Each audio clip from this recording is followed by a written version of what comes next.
Please don't forget subscribe to the channel and hit the bell to get notified of new daily videos. For years, Alara Vance, had lived and breathed design under the tutelage of Arthur Finch, a visionary industrial designer. He was more than a mentor. He was like the grandfather I never had, having lost his own family early. We shared an unspoken bond, pouring our creativity into projects in his sprawling workshop, nestled deep in the Redwood Valley.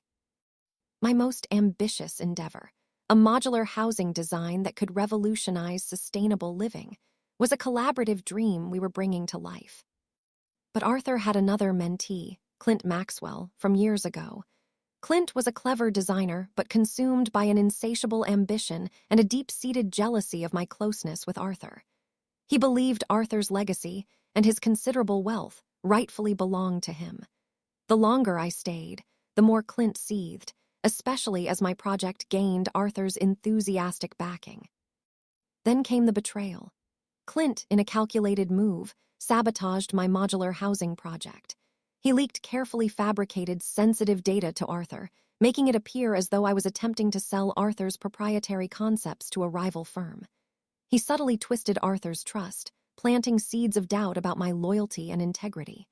I remember Arthur's face that day, a mix of heartbreak and disappointment, as he asked me to leave.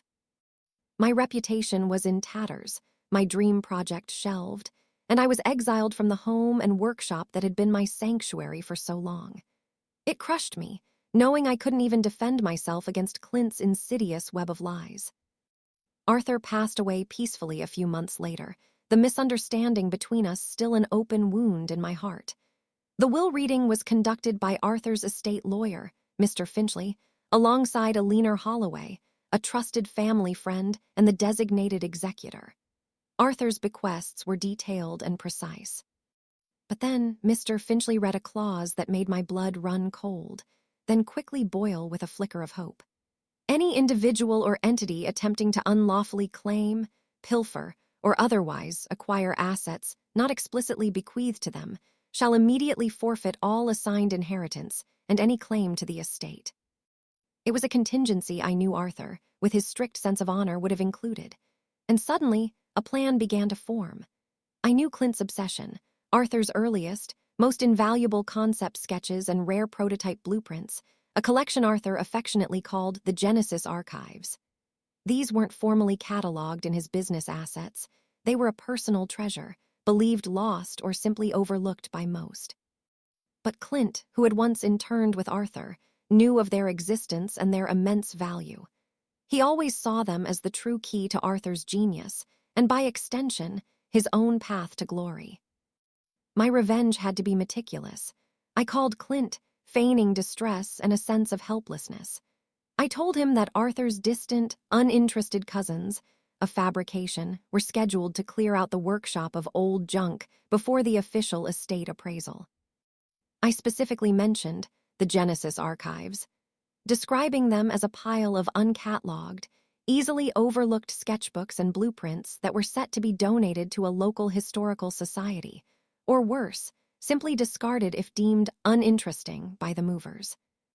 I lamented that Arthur would have wanted someone who truly appreciated his early vision to have them, hinting that they were practically free for the taking if someone acted quickly, stealthily, before the official appraisers or the historical society got their hands on them. Clint predictably took the bait. I could practically hear his greedy mind whirring over the phone. I subtly guided him towards the perfect window of opportunity, ensuring he knew exactly when Alina Holloway, the estate executor, and Detective Miller, a private investigator I'd hired under the guise of estate security, were scheduled to conduct a final inventory check of some specific items in Arthur's main office that very afternoon. My implication was clear. Act now, and be swift. I arrived at Arthur's sprawling workshop unexpectedly, just as Alina and Detective Miller were reviewing a manifest in the main studio. We heard muffled noises coming from Arthur's private, soundproofed study, the very place I knew the archives were hidden. Alina frowned. What was that? Suddenly, the study door creaked open, and Clint emerged. He had 3 large, leather-bound binders, overflowing with the Genesis Archives, prototypes, and sketches, clutched under his arm. He looked triumphant, a smug, self-satisfied grin plastered across his face, until he saw Alina, the detective, and me standing there. He froze, his face draining of color. He stammered, trying to bluster his way out, claiming he was merely securing them, that Arthur intended for him to have them. Alina, calm and firm, simply opened Arthur's will to the specific clause. Detective Miller, an impassive witness, made notes. Clint's protests withered. The evidence of his intent to pilfer priceless, unassigned assets was undeniable. The fallout was swift and devastating. Mr. Finchley confirmed the forfeiture, Clint's entire substantial inheritance, a significant share of Arthur's company stock, a valuable property Arthur had earmarked for him, and a sizable cash endowment was gone. All of it. His wife, Brenda, who had been openly banking on that inheritance to fund their lavish lifestyle, publicly humiliated him at the next family gathering and filed for divorce mere weeks later. Clint's reputation in the design industry was annihilated. He was blacklisted, seen as a greedy thief. His dreams of stepping into Arthur's shoes collapsed into financial ruin and utter professional disgrace.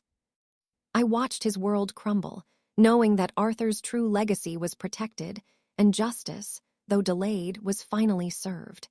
It was a satisfaction more profound than any inheritance. If you enjoyed this video, please hit the thumbs up button to like it. And please do subscribe to support the channel.